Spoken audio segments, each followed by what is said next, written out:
السلام علیکم ورحمۃ اللہ وبرکاتہ۔ امید ہے آپ سب صحت اور ایمان کی بہترین حالت میں ہوں گے۔ نحمدہ و نصلی علی رسولہ الکریم، اما بعد فاعوذ باللہ من الشیطان الرجیم، بسم اللہ الرحمن الرحیم۔ رب اشرح لی صدری ویسر لی امری واحلل عقدۃ من لسانی یفقہوا قولی، رب زدنی علما اللہم بارک لنا فی اوقاتنا۔ مجھے یقین ہے کہ آپ کو فائدہ ہو رہا ہوگا اور آپ اس کو سن رہے ہوں گے اور اپنے رمضان کے حوالے سے تیاریاں بھی کر رہے ہوں گے۔ تو آج ہم 8واں قدم دیکھیں گے، 8 سٹیپ کو دیکھیں گے کہ وہ کیا ہے، روزہ افطاری۔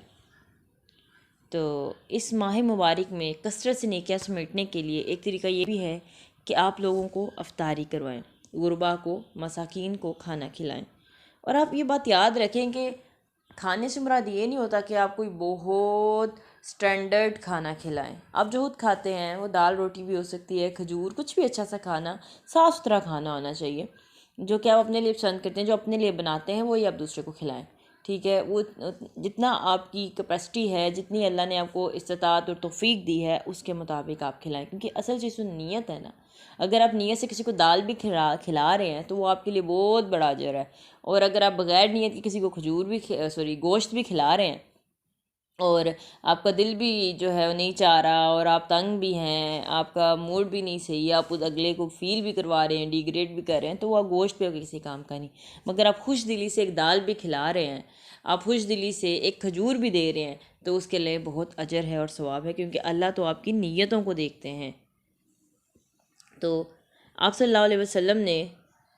افطاری کروانے والے کی بڑی فضیلت بیان کی ہے، اور آپ صلی اللہ علیہ وسلم کا ارشاد ہے کہ جس نے روزہ دار کی افطاری کرائی اس کے لیے روزہ دار کے برابر ہی اجر و ثواب لکھ دیا جائے گا، اور اس کا ثواب بھی کم نہیں کیا جائے گا۔ اب کیا ہوتا ہے کہ آپ نے ایک شخص کو افطاری کروائی، وہ روزے سے تھا، تو آپ کو بھی اتنا ہی اجر ملا جتنا اس نے روزہ رکھا ہوا تھا۔ اور آپ سوچیں رمضان میں آپ کا بھی روزہ ہوتا ہے، ایک تو آپ کا فرض ہی روزہ، اس کا اجر، پھر آپ نے کسی کو کھانا کھلایا اس کا اجر، تو آپ کا اجر کتنا ڈبل ہو گیا، آپ کو ایک وقت میں بیک وقت میں روزوں کا اجر مل گیا، اس کے جتنا ثواب بھی اور اپنے روزے کا بھی ثواب بھی۔ تو یہ کوئی گھاٹے کا سودا ہے نہیں۔ آپ دسترخوان بچھاتے ہیں تو آپ کسی کو ساتھ بٹھا لیں، آج ہماری طرف کھا لیں، کبھی کسی کو دعوت دے دی کہ آئیں میرے ساتھ آج افطاری کریں، کتنی اچھی بات ہے۔ اگر آپ آفس میں ہیں یعنی کسی ورک پلیس پر ہیں اور وہاں اگر آپ کو گھر آنے کا موقع نہیں ملتا، آپ وہاں پہ افطاری کرتے ہیں، تو آپ زیادہ لے جائیں تھوڑا سا کہ آ جائیں آپ میرے ساتھ کھا لیں۔ اگر آپ 2 روٹیاں لے کے جاتے ہیں تو ایک دن 4 لے جائیں کہ آج آپ میرے ساتھ کھا لیں، کسی کو شامل کر لیں، کسی کی ویسے افطاری کروا دیں نیت کے ساتھ۔ یہ افطار پارٹیز کا جو ٹرینڈ بن گیا ہے، یہ نہیں کہ شو آف کے لیے اور ایک گیٹ ٹوگیدر ہو جائے، اس نیت کے لیے نہیں، افطاری کروانی ہے، اس نے روزہ رکھا ہے اور اس کی فضیلت کو مد نظر رکھتے ہوئے تو ساری باتیں آپ کے لیے پھر اجر ہے۔ تو افطار کرانے والے کو بھی اپنے روزے کا بھی ثواب ملے گا اور افطاری کرنے والے کے برابر ثواب ملے گا، یعنی اس کا 2 گنا ثواب ہو جائے گا۔ تو ایسا بھی نہیں ہے کہ جس نے اب 2 گنا اجر دینے سے افطاری کرنے والے کا اجر کم ہو جائے گا، اس کو بھی اس کا روزہ ملے گا، اس کے روزے کا ثواب ملے گا، کیونکہ اللہ تعالیٰ کے جو رحمت ہے نا وہ بڑی وسعت والی ہے، اللہ بہت نوازنے والا ہے۔ تو اللہ کے ہاں جو ہے نا، انسان کے لیے کسی بھی چیز کی کمی نہیں ہے، چاہے وہ پھر نیکیوں کی ہو، چاہے وہ فضیلت کی ہو، چاہے وہ رحمت کی ہو، چاہے وہ اجر و ثواب کی ہو۔ بس انسان جو ہے اگر اپنی نیت خالص کرتا ہے اور اللہ کی طرف قدم بڑھاتا ہے تو وہ اپنے لیے دروازے کھول دیتا ہے خیر کے، بھلائی کے، عافیت کے۔ ایک صحابی نے رسول اللہ صلی اللہ علیہ وسلم سے پوچھا، اے اللہ کے رسول، بہترین اسلام کس شخص کا ہے؟ تو آپ صلی اللہ علیہ وسلم نے فرمایا، بہترین اسلام یہ ہے کہ تم کھانا کھلاؤ اور سلام کہو ہر اس شخص کو جسے تم جانتے ہو یا نہیں جانتے۔ یعنی تو بہترین اسلام کیا ہے کہ تم لوگوں کو کھانا کھلاؤ۔ آپ کا دل تنگ نہیں ہونا چاہیے، مہمان آتے نہیں اور ہمارا منہ بن جاتا ہے، مہمان آتے ہی نہیں، ہم بس پوچھتے رہتے ہیں آپ کچھ کھائیں گے، آپ کے لیے کچھ لا دوں؟ بیچارہ مہمان ہی سوچتا ہے کہ میں دروازے سے باہر چلا جاؤں اس نے تو کچھ لانا نہیں، وہ بیچارے بالکل دروازے کی ٹپ پر جاتے ہیں وہاں پہ، وہ میں تو کھانا لا رہی تھی۔ ایسا نہیں کرنا، آپ کے پاس جو ہے آپ سامنے رکھ دیں، اس نے کھانا ہوگا وہ کھا لے گا۔ آپ اپنے گھر میں جو پکا ہوا ہے وہی سامنے رکھ دیں، وہی دے دیں،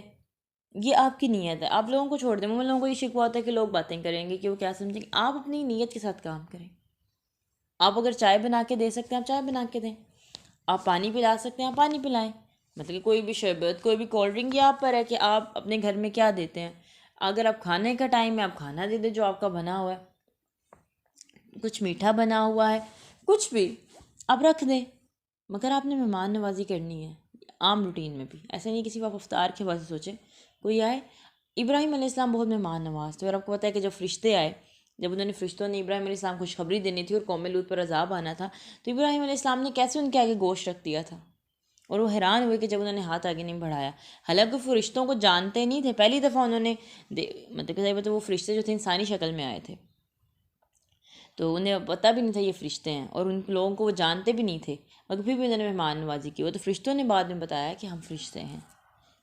کیونکہ جب وہ کھانے کی طرف ہاتھ نہیں بڑھا رہے تھے تو ابراہیم علیہ السلام کو تشویش ہوئی کہ یہ کیوں نہیں بڑھا رہے۔ نبی کریم صلی اللہ علیہ وسلم کو دیکھ لیں، وہ کتنے مہمان نواز تھے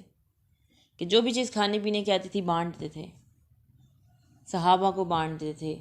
کبھی بھی ان کی محفل سے آپ دیکھیں کوئی ایسے نہیں گیا، کسی سائل کو انکار نہیں کیا، یہ آپ صلی اللہ علیہ وسلم کی شان تھی کہ آپ لوگوں کو کھلانے والے تھے، اگر آپ کے پاس میسر ہے تو آپ ضرور دیتے تھے، تو ہمارے پاس جتنا میسر ہو اس میں سے ہمیں دینا چاہیے۔ اگر آپ کے پاس 2 روپے ہیں تو 1 روپیہ آپ کسی اور کو دے سکتے ہیں، 1 روپیہ آپ اپنے لیے رکھ سکتے ہیں، 2 روٹیاں ہیں، 2 انسان کھانے والے ہیں تو ایک آپ کھا لیں، ایک وہ کھا لیں، 4 ہے تو آدھی آدھی ہو سکتی ہے۔ یہ چیزیں کیا ہیں؟ یہ محبت ہے، یہ الفت ہے، جو بڑھنے سے بڑھتی ہے۔ آپ جتنا اچھا تعلق رکھیں گے لوگوں سے، سیلف لیس ہوں گے، آپ کو اللہ اتنے دیں گے۔ ہم جانور تو نہیں ہے نا کہ صرف اپنا ہی سوچیں۔ مجھے یہ چیز بہت بری لگتی ہے کہ جب ہم صرف اپنا سوچتے ہیں، اور ہمیں یہ سکھایا بھی جا رہا ہے، شاید ہماری اسکولنگ ایسی ہے، ہم جو لٹریچر پڑھ رہے ہیں اس میں یہی ہے کہ تم سب کچھ اپنا سوچو۔ نہیں، آپ جانور نہیں ہے کہ صرف اپنا سوچیں، آپ انسان ہیں، اور انسان اپنے علاوہ دوسروں کو بھی سوچتا ہے۔ گھر میں بعض اوقات کھانے پینے کی چیز کم بن جاتی ہے یا کم پڑ جاتی ہے تو آپ دیکھیں سب کا حصہ پورا ہوا، یہ نہیں کہ آپ اپنا بھر لیں باقی رہ جائیں، اپنا پورا ڈال لیں اور ایکسٹرا ڈال لیں، بے شک وہ بعد میں ضائع کر دیں، ہم ایسا کرتے ہیں، مگر جو باقی کھانے پینے والے ہیں ادھر ہی رہ گئے۔ نہیں، آپ دیکھیں کہ کیا سب کو مل گیا ہے، اس کے مطابق کھائیں۔ ویسے بھی ہمیں زندگی اس لیے تو نہیں جینی ہم کھاتے پیتے رہیں، ہمیں تو اتنا کھانا ہے کہ جس سے ہم جی سکیں، کھایا پیا تو اس لیے جاتا ہے، اور ویسے بھی کب بھوک رکھ کے کھاؤ، تو یہ خود کو بڑھتے جاؤ۔ اور دیکھیں آپ اونٹ نہیں ہیں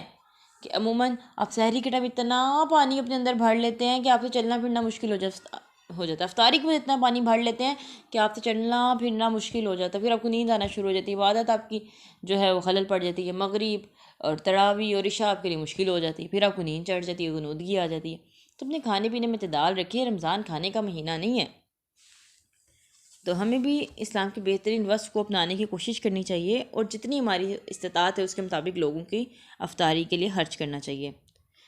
اگر بنی اسرائیل کی ایک بدکار عورت ایک کتے کو پانی پلا کر جنت میں جا سکتی ہے، تو ہم مومن ہو کر کسی مومن کو افطاری کروا کر جنت کیوں نہیں حاصل کر سکتے؟ تو کیا ہمیں جنت نہیں ملے گی؟ اگر اس عورت کو کتے کو پانی پلانے سے اتنا اجر مل سکتا ہے تو ہمیں نہیں ملے گا؟ تو اس لیے کام کریں، لوگوں کو پانی دیں، کھلائیں پلائیں، جتنی استطاعت ہے۔ شیئرنگ، ہم کہتے ہیں شیئرنگ از کیئرنگ، یہ حقیقت ہے کہ آپ شیئر کرنا سیکھیں، تو ایک دوسرے کو محبت دیں، ایک دوسرے کو احترام دیں، ایک دوسرے کو عزت دیں، ایک دوسرے کی خیر و بلائی چاہیں۔ یہ رمضان کی